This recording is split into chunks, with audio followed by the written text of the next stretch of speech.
Hey everybody, and welcome back to Light Dangerous. A few days ago, I ended up purchasing a Python, and I wanted to do a short video to show it off. Here's the inside of the cockpit.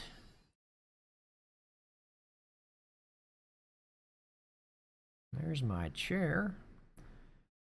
Big cockpit. It's a two-seater.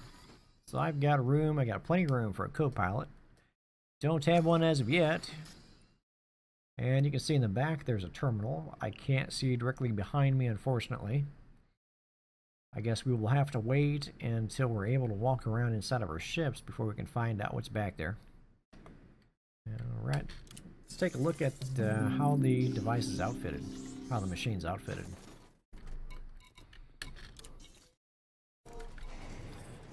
There is the Python. Very streamlined. Okay, so now I've got the Advanced Discovery Scanner, Detailed Surface Scanner, Standard Exploration Equipment. Not two devices that I use all the time, but if I'm traveling and I pass through a system I haven't been in before, or a system that hasn't been properly scanned, I can take advantage of the devices.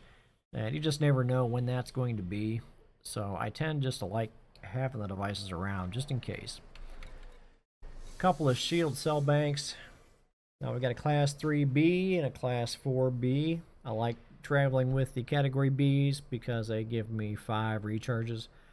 The two small shield cell banks do not fill up even half of my shields. But on the other hand, I've got such a huge amount of shields, I typically don't use shield cell banks. And when I do, I can always double or triple up on them, as the case may be. I've got plenty of cargo space. I installed 3 64-ton racks and a 32-ton rack.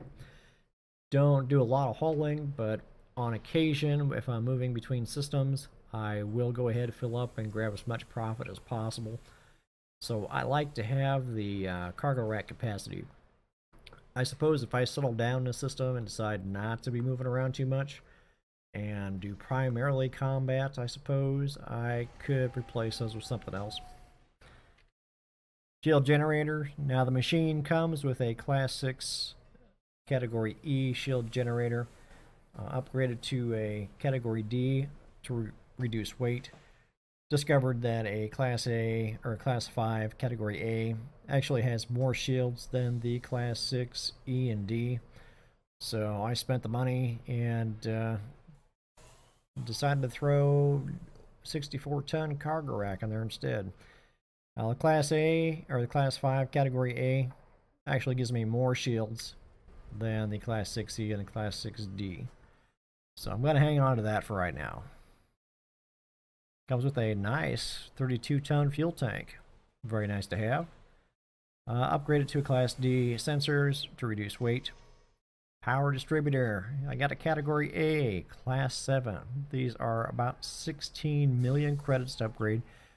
Took me a little while to get the money to upgrade the power distributor, but it's like the most important thing on the ship. So, something I tend to feel is priority.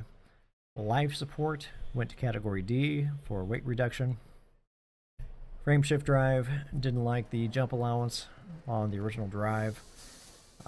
Really did want to go with a B due to mass, but the B right now is giving me about 15.5 light year jump range, 11.5 if I'm full. I will go with a Class A or Category A when I start moving around a bit more, but for right now it's not needed.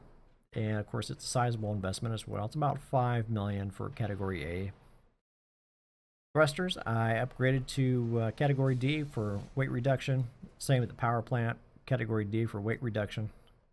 As you can tell, I'm just running slightly over, and I'm not too worried about that. I just disable the cargo rack, or I can reduce my power usage if I drop the shield booster a little bit, but at this point it's not a big deal. I do currently have 3 Category A shield boosters for an additional 60% shields puts me roughly at about 800 shield units. I've been taking this puppy out to the res sites, and very rarely do I ever get below half. So it's a beast out there.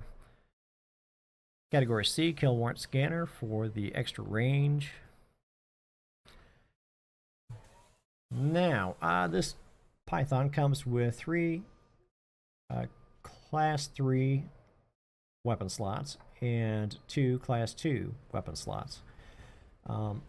I compared damages to all weapons, or damages for all weapons against shields and all weapons against hull, and took an average against shields and an average against hull with a variety of different combinations of weapons.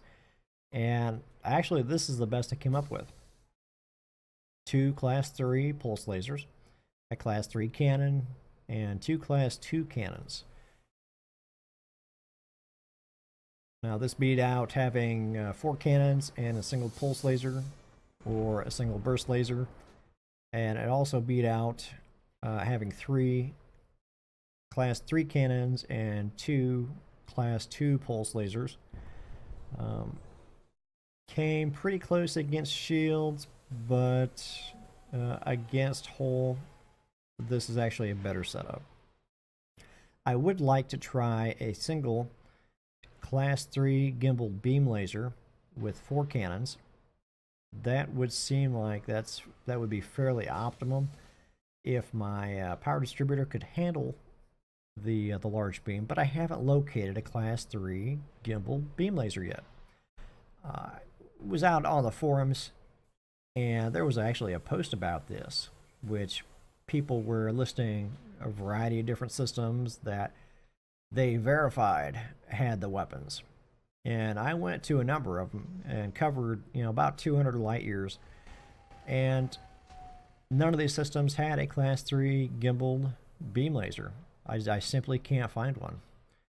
I'm sure I'll eventually run across one somewhere, but if anybody knows, if anybody could tell me where I might find one, I'll check it out.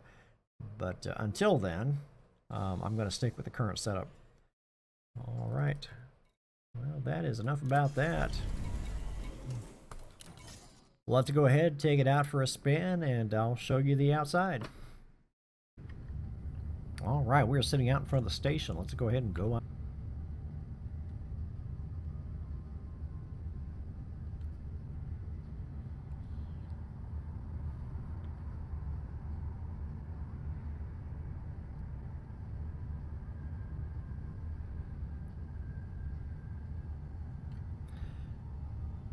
I haven't taken any exact measurements, but seems to me,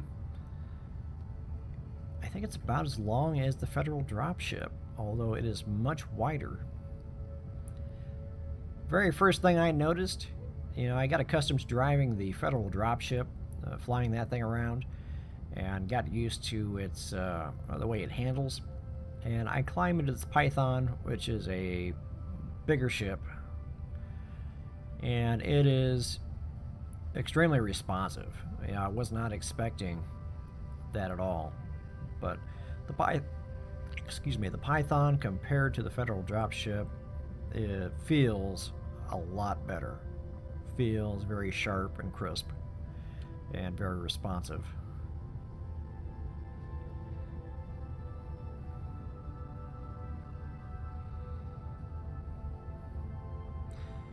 Very slick design, very streamlined.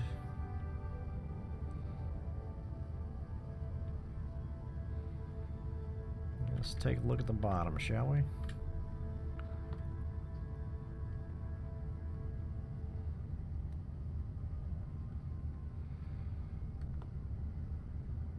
Been having a lot of fun with the Python. We'll have to do some res farming with the Python. Do a video of that, put it on camera. That way people can get a feel for how it responds. Got the big cannon on the bottom.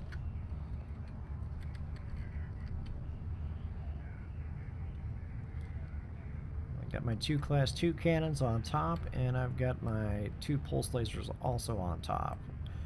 Which, top, I prefer the top, because enemies are always zipping it across the bow there. Alright, that's all I got to show. Well guys, I hope you enjoyed the video, and next time we'll do some res farming, and I will see you next time. Bye bye.